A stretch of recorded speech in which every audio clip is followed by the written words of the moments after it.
Brawlerplex here. I've been playing the Deadly Tower of Monsters. I've already uploaded one or two videos, but I decided to do a little bit of commentary for this game before I actually start playing. I would do it throughout, but the game has lots of commentary and keeps interrupting me, so I figure you would really want to hear me fighting with the game's commentary. Either way, hope you enjoy.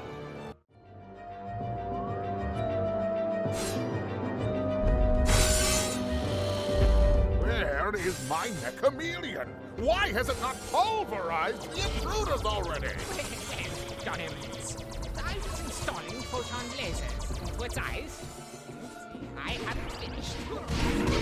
So, the Nechameleon might be somewhat, well, blind. My indomitable guardian is blind? I do not tolerate failure, Doctor. Getting these two to do their scenes together was enough to make your head spin. They weren't, strictly speaking, actors. Well, not in your usual sense. Ludwig here, or Dr. Peculiar, actually was a doctor. I think I told you that before. Greg, our emperor, well, that's a whole different can of beans. Our casting guy found him at a used car lot. Greg talked him into buying just a horrible car. Thing never ran. Oh, then when he tried to get his money back, Greg just laughed maniacally, so doggone it, he offered Greg the role right on the spot. He said, "Dan, this guy is perfect."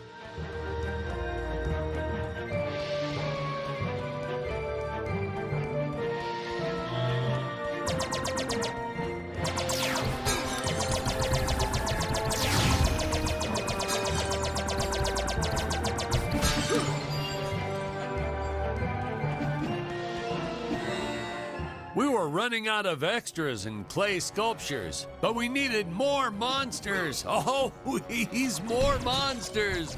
So we had this brilliant idea. If you stick a puppy inside an old vacuum cleaner, wham, instant monster.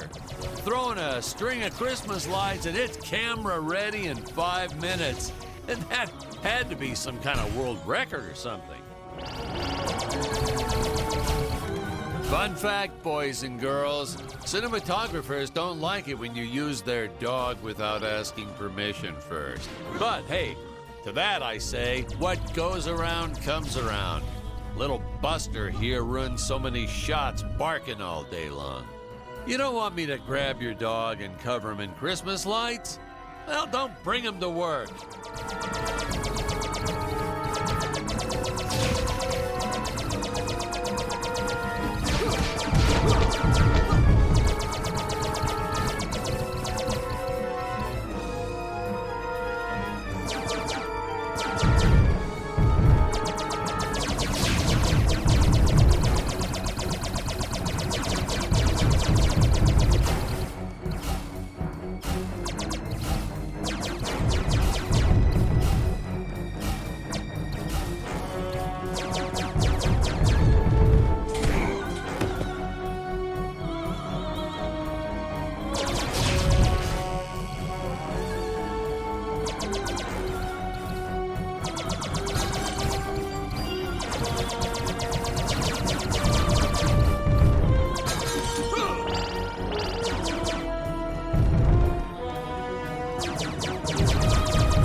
created these conveyor belts for Stacy's character, Jonathan was always trying to run across them to no avail. I probably should have told him that we slowed the belt down whenever Scarlet runs across, but I got a real kick out of watching him try.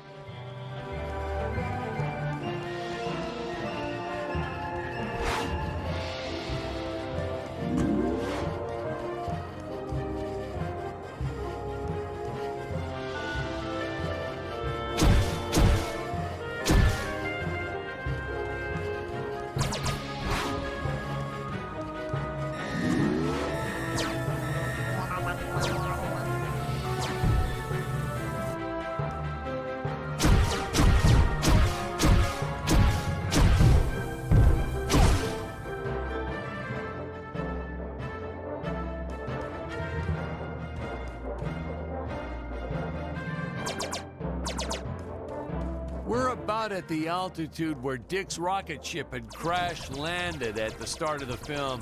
When I think back about all the work we did, building this darn tower and making models and costumes and sets and props, and then trying to keep it all straight during filming and not getting anything all mixed up.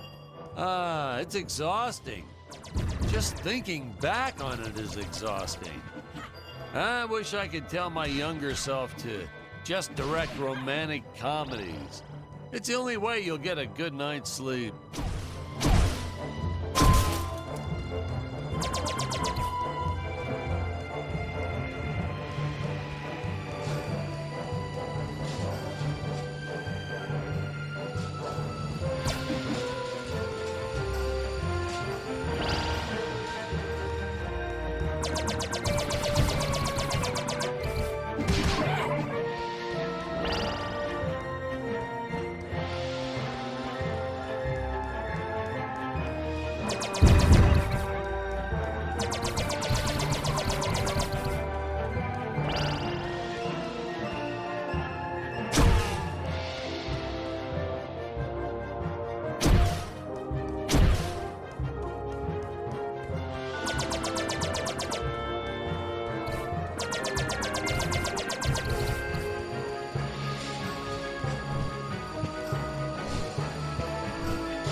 Yes, the rotating contraption things.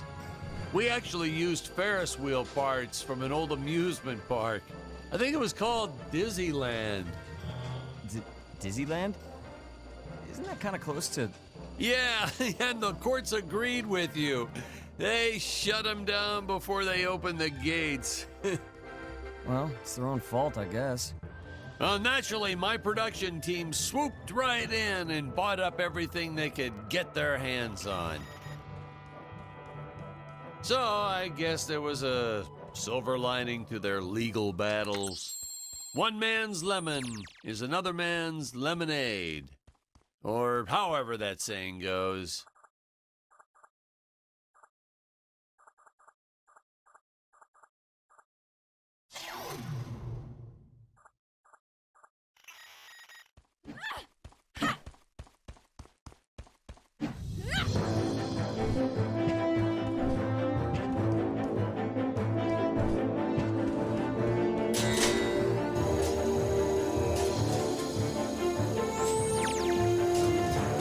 Fun fact, the statue of the Emperor is actually as big as it looks on screen. Yeah, we were going to use a small model and green screen it, but then Greg offered to fund building a life-size version. He was planning on setting it up front and center of his used car lot. Apparently, he ran into some issues with zoning laws. Yeah, I told him he should just play dumb and put the thing up anyway, but he wouldn't listen. I guess that's why he's still running that same lot, whereas I've been barred from filming in 12 different states.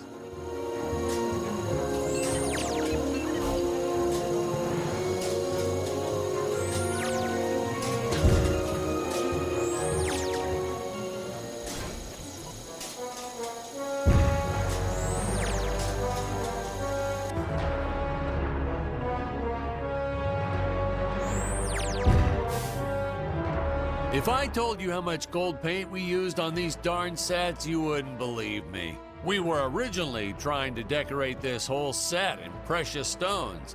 I wanted that sparkling effect, but then my props guy shook his head.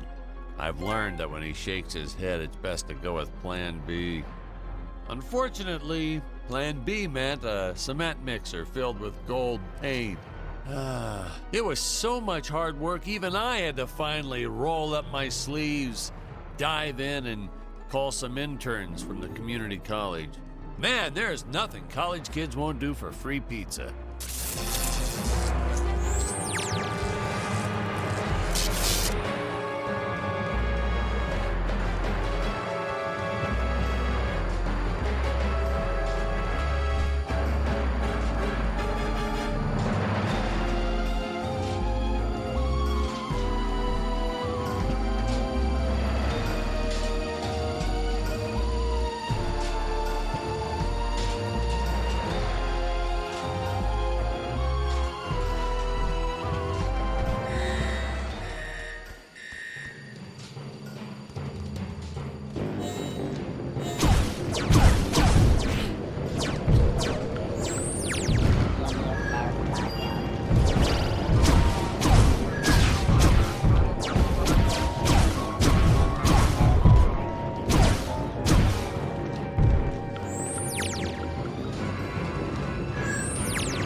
In this scene reminds me of a big fight I had with the studio head.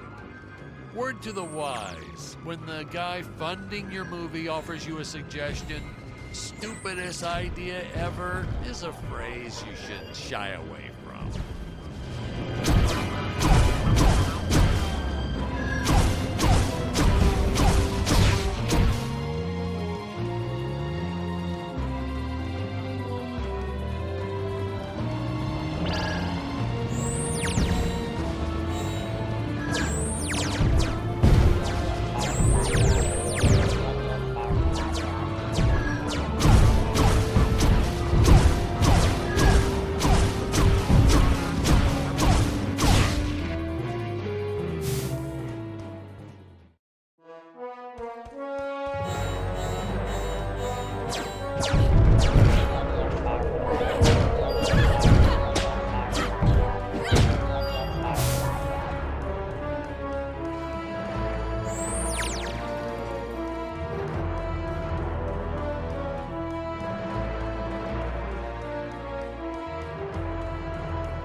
I have come here to end your empire and free these apes from your tyranny.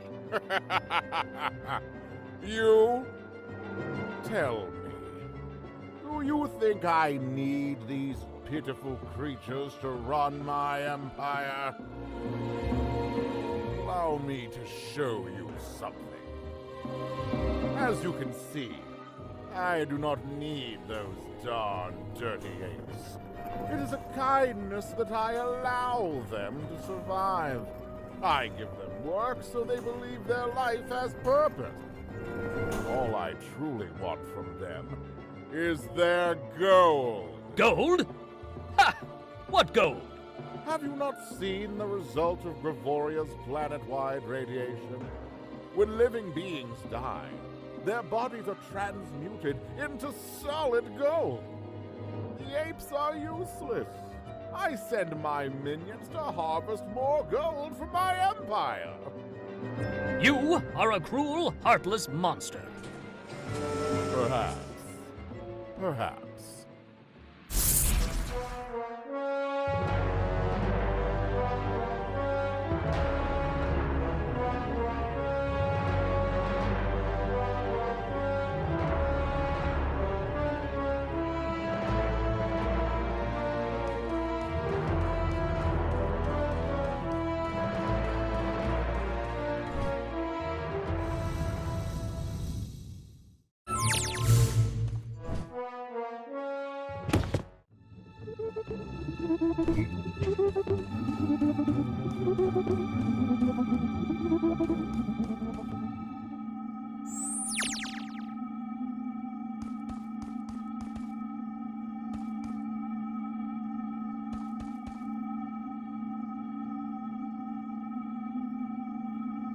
Whoa, that scene always makes me woozy. Hey, Patrick, I think we need a break.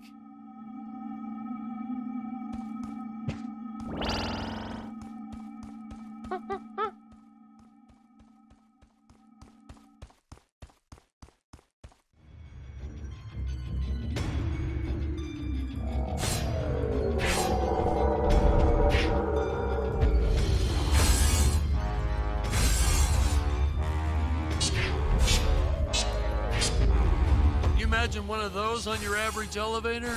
Still, it's even worse when you press all the buttons on a real elevator. People get so annoyed when you do that.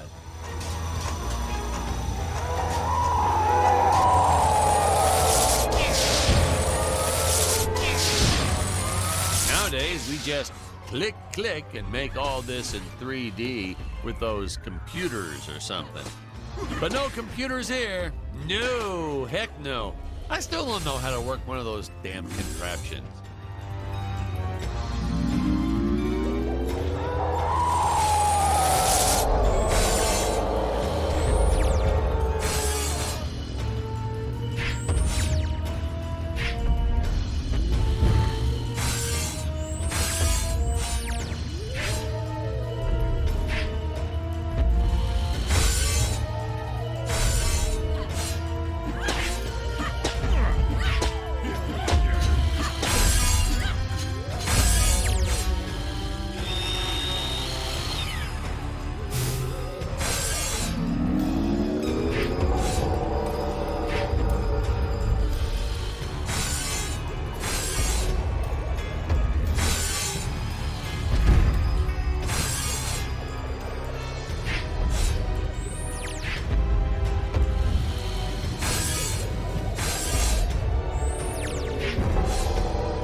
Set construction 101. To make it look nice, you gotta make it look shiny. That's the secret ingredient, you know.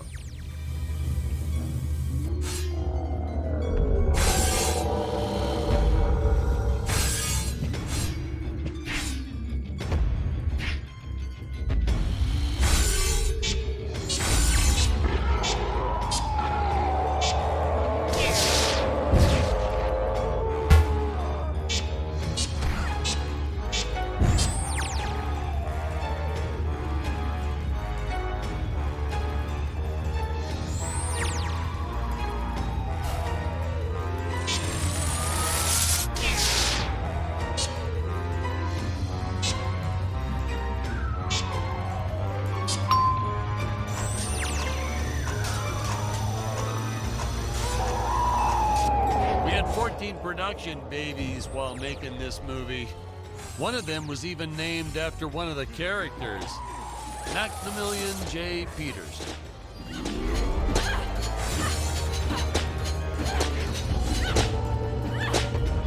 Wham and bam! Now, here's some real action. Nothing like an adrenaline boost to get our hero to really start wailing on those monsters. We were unsure how to represent a surge of adrenaline at first, but I think we nailed it. Yep, definitely nailed it.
You got the wrong footage again.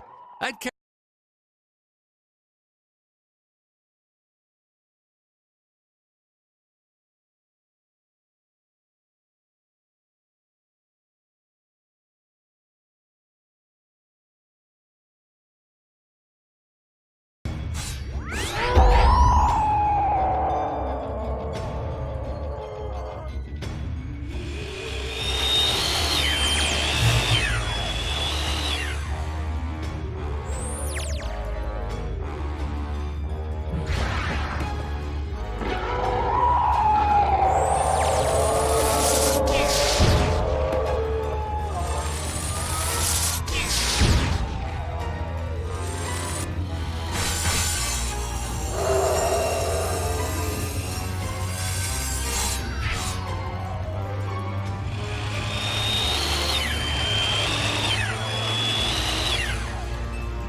go skydiving myself, but I have a crippling fear of heights. Wow, really? So, was this movie your way of tackling that fear head on?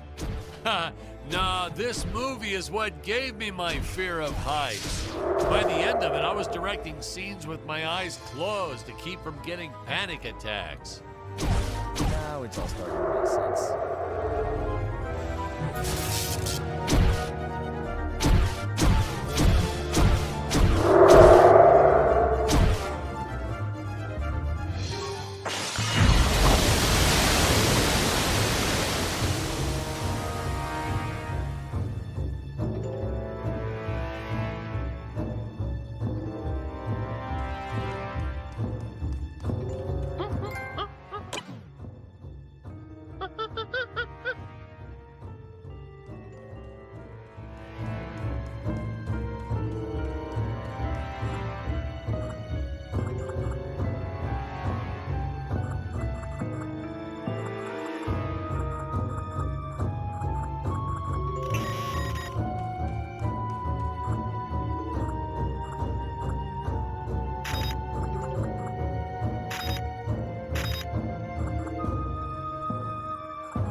Chameleon. Now you shattered the Dynadrome. Now they all escape. Do you have any idea how difficult it will be to recapture them all? Dr. Peculiar, why is my dinosaur army running amok? Oh, well, let them roam the island. But, Your Eminence, what if you trample on some of my hybrid specimens? That would be like turning Gregor Mendel's pea garden into soup and forcing him to drink it. Mendel Schmendel, Doctor. I gave you gold to spawn me a dinosaur army, and I expect my army to kill things. Certainly, Your Eminence. But whatever you command, it is so hard to real science under these conditions.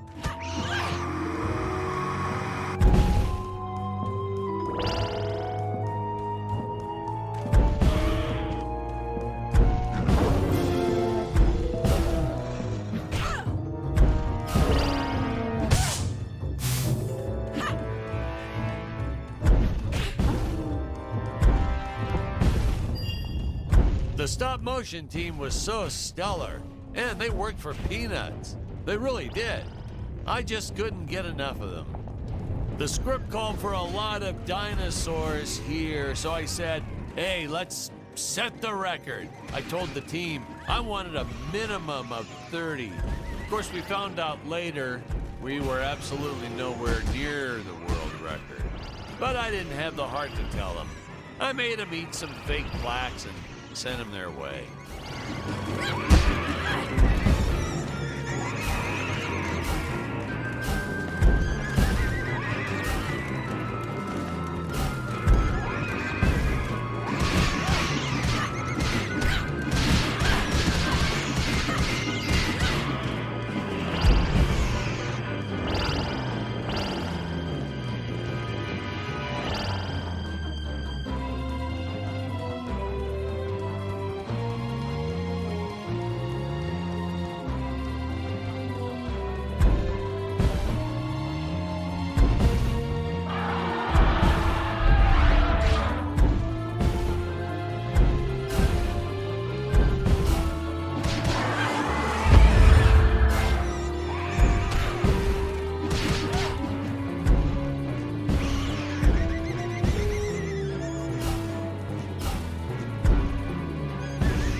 Okay, now you can stop.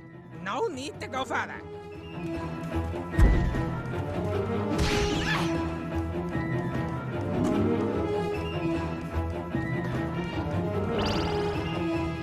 If you break even a single egg, why?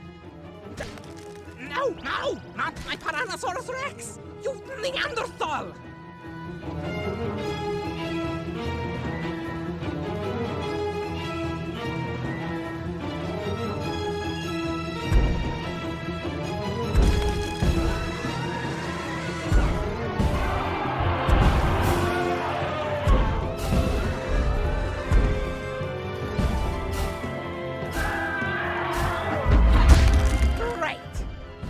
How long it took me to crossbreed killer bees with velociraptors.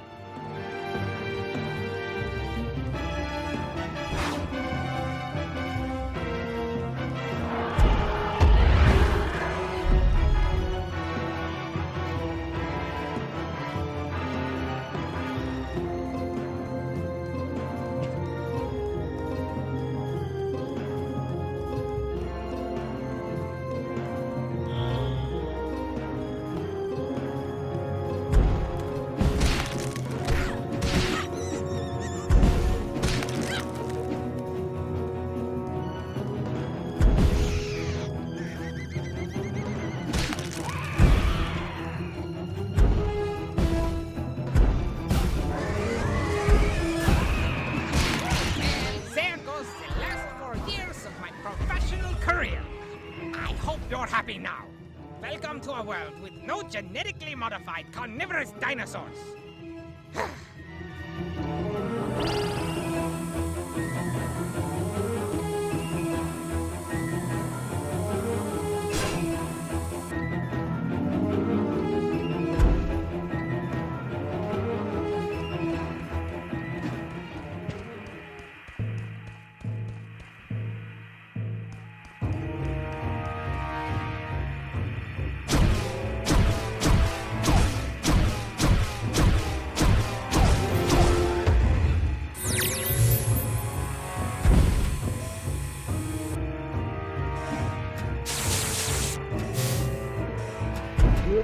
Recalling similar lightning switch. Searching. Available rocket ship detected.